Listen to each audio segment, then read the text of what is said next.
This is Ross Dempsey with Progression Health, and I'm coming to you live from a bunker here in San Francisco, or at least that's what feels like an appropriate place to be. And I think everyone's aware that we need to kind of look after ourselves, maybe isolate ourselves a little bit. And the main thing I was thinking is a lot of people's stress will go up a lot, and as that relates to our health and our nutrition, I feel as though a lot of people will be exercising less, understandably, because we're told not to go into public places, and kind of rightly so. So that makes that tricky, and then the stress, the nutrition, and the psychological stress, can really make it a trying time. And something I wanted to kind of help people with, or make people conscious of, is stress eating. Basically, it seems like the perfect time for it to happen for a lot of people, and it's something that is really it can make a bad situation a lot worse.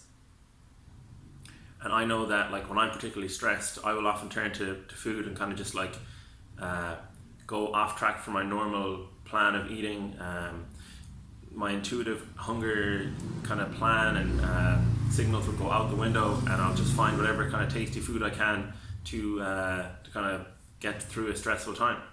And it never makes the situation better at all. I always feel worse. You can feel bloated. You can undo any progress you had or any good work you had for the week. Mentally, you feel kind of you can feel a little bit of guilt and shame. Physically, you feel like you've put on a load of body fat, when in actual fact you don't put on a whole lot over the course of a day. But try telling yourself that in the moment when you've eaten that takeaway or that pizza, and then you don't want to exercise as well either, because you feel pretty stuffed. So it's it sets you back in every area. So I think awareness is a big thing as it comes to any practice we have or anything we're trying to improve.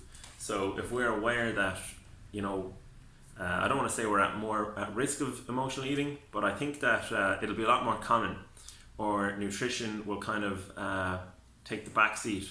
Because I find, and with clients as well, your exercise and your nutrition go hand in hand. So if you put in a good workout, you want to do right by that workout and you want to eat well. If the workout isn't there, it's kind of why am I eating right for? Or, you kind of forget that you're trying to look after yourself, and the nutrition just falls by the wayside.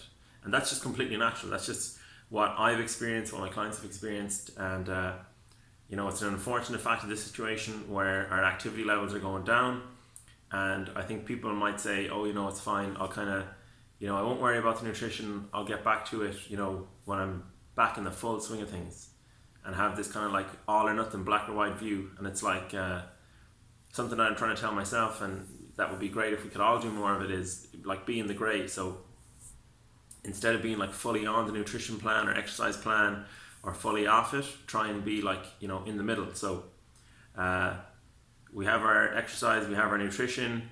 The exercise is gone, so let's focus a little bit more on the nutrition. So let's maybe think about eating maybe a little bit less, or if we do have to spend more time at home because of the spread of the virus, and I mean this with all seriousness, throw out the bad food out of the house. It sounds a bit excessive and a bit ridiculous, but if it's there, it will be eaten. It's just you've done the shopping, you've bought the biscuits you have with the tea, you've bought the snacks, you've bought whatever, crisps, the fries, whatever, and they're in the house, even though you might be able to ignore them, or you might be busy. But now we've more time on our hands, we've more time in the home, more than likely, or as I said, the opportunity is going up for that. And they say when hard work meets opportunity, that's luck. So then bad luck is when a lack of hard work and opportunity meets it. So we're going to be hanging around the house, and that food is going to be there, and unlucky for us, we're probably going to eat it if it's there. So be aware that if you're a person who's prone to stress, you might start eating food, and it might just be kind of an emotional stress reaction. So my recommendation, or something to think about, would be, don't buy it when you do the shopping. So just don't even have it around. have some sort of treat food, but have it planned. So like, let's not say treat, let's say unhealthy food. So have, a good one, and this is a little bit boring, but fruit, as in for me it works. Find something that you can eat and you don't go kind of mad on. So you can have your portion of it, and then it doesn't make you want to eat more. Chocolate would be something where if I had like a little bit of it, and I put it back, I would still want to have more of it. It's just it's too processed and too well formulated for us, or for me especially, to want to have a little bit and put it down. And that's not to say you can't form the habit over time of having your cake and eating it and not eating a whole lot, but know your foods that you can eat with a bit of control, and know the foods you can't eat, and just don't have them around. So with the shopping, don't have them around, and if needs be, if you think you can't stay on track with the foods around, just throw them out, do whatever you have to do, but be aware of it. It's a time to focus more on our nutrition, follow the general guidelines that are out there, still look after our health, still look after ourselves, and just kind of knuckle down and get through, because it is a tricky couple of weeks or months ahead, but we will come through it, and if we're aware of what we're doing, it can make things a lot easier. So best of luck, and stay safe, everyone.